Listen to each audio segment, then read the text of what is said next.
You have to know that you're embedded in other things, that you're not alone, that you are part of something great, of some magnificent, strange, wild, marvelous experiment. You have to wake up in the morning and go, it's actually very strange to be alive. It's actually very strange to be conscious. You know, snails aren't conscious as far as we know, but humans are.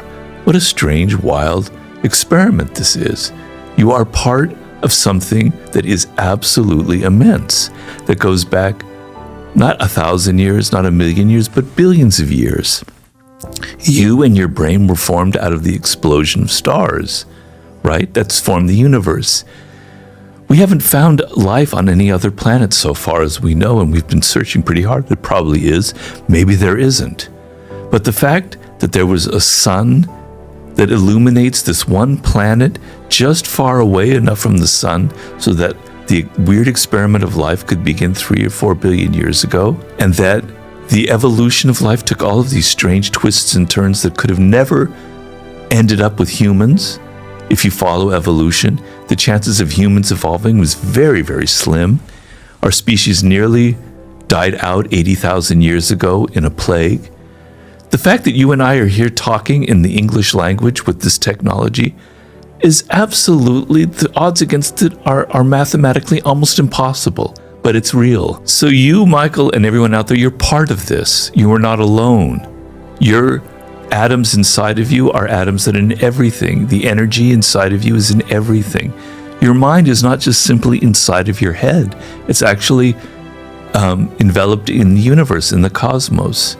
So you're not trapped inside of your body. You are part of something much more immense. And so the feeling that you're part of something much more immense is a very enlightening feeling, right? So sometimes when people, in therapy go so deep into themselves that they actually get worse because they become more and more self-absorbed. It's all about themselves, my feelings, my problems, my trauma. And I often said, the best therapy is getting outside of yourself, is caring about other people, is putting your mind into your work. We were talking about that earlier.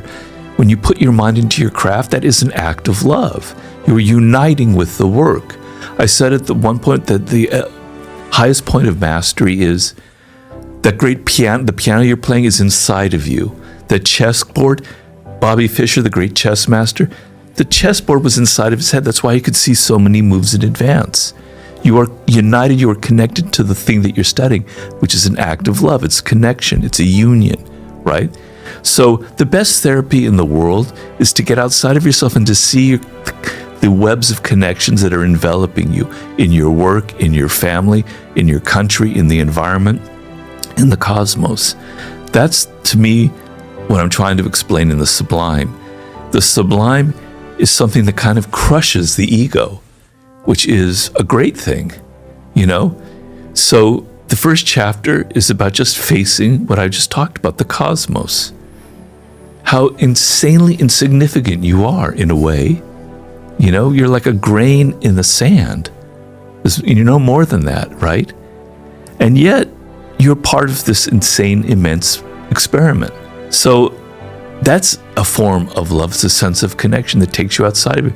It's what they used to call, or Freud would call, the oceanic feeling, that you're part of this great ocean. So that's how I look at love and sublime. I have a chapter in the book about love, and I talk about love between two people as a kind of a model of immersing yourself in another person so deeply that you almost become one, but you don't lose yourself, your soul, but your minds are kind of on the same level, is the kind of paradigm for these other forms of love. And we live in deeply unromantic times where people don't think of that love as being something elevated, it's sentimental, it's sick, it's like chocolates and Valentine's Day, yuck, we're not into that. It's not a romantic culture anymore. But romance between a man or a woman, or between two people of the same gender, whatever it is actually a beautiful high form of it, right? We shouldn't degrade it. We shouldn't look down upon it. We shouldn't think that there's something somehow superior to that because it's just sentimental and gooey. No, It's a profound statement. It's getting outside of your ego. I call that chapter Escape from the Prison of the Ego. And this is through love. So, life is very fluid, and it kind of overflows our labels and our words. It's bigger than our language. And I remember when I was younger, I would fall in love with a woman, and it would be so intense. Yeah. It was like there was nothing else in the world. And I don't have that anymore. So you lose something when you get older, but you gain something else, So it's not all black and white like that.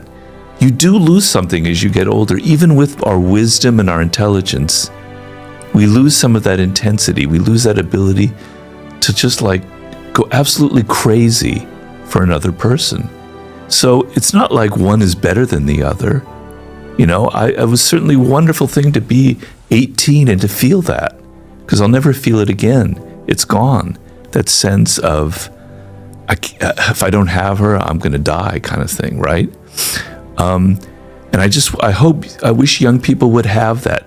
So I don't want them to feel like I'm 18 and I have to have this perfect kind of love. No, you can have desire, you can fall crazily in love, and it can only last a year, but it's going to set the seeds for something greater. As you get older, you need to go through that.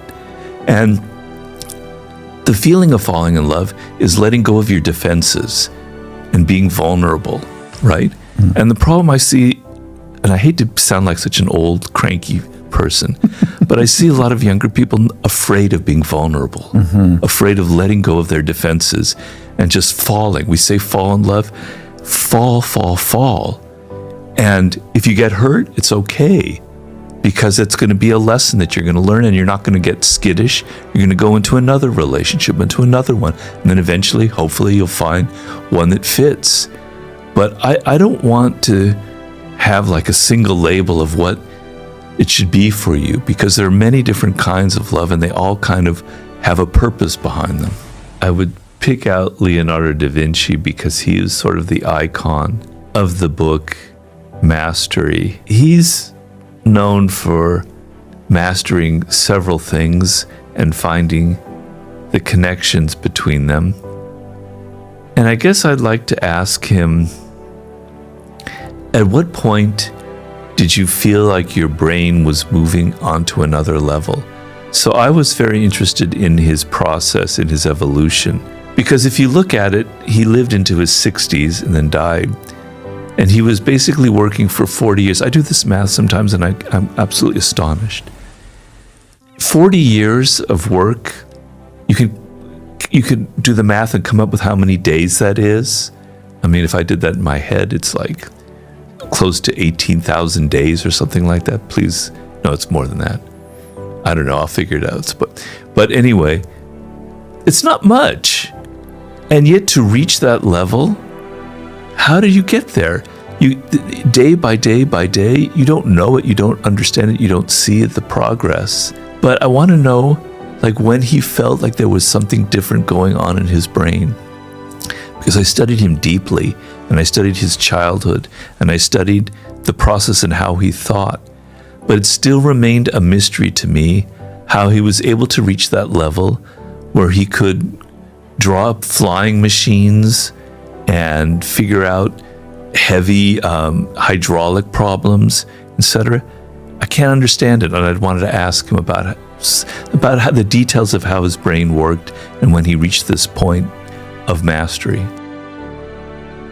So first of all, we live in a culture where people think you shouldn't have to put effort into something like love and romance. You should just be who you are, man.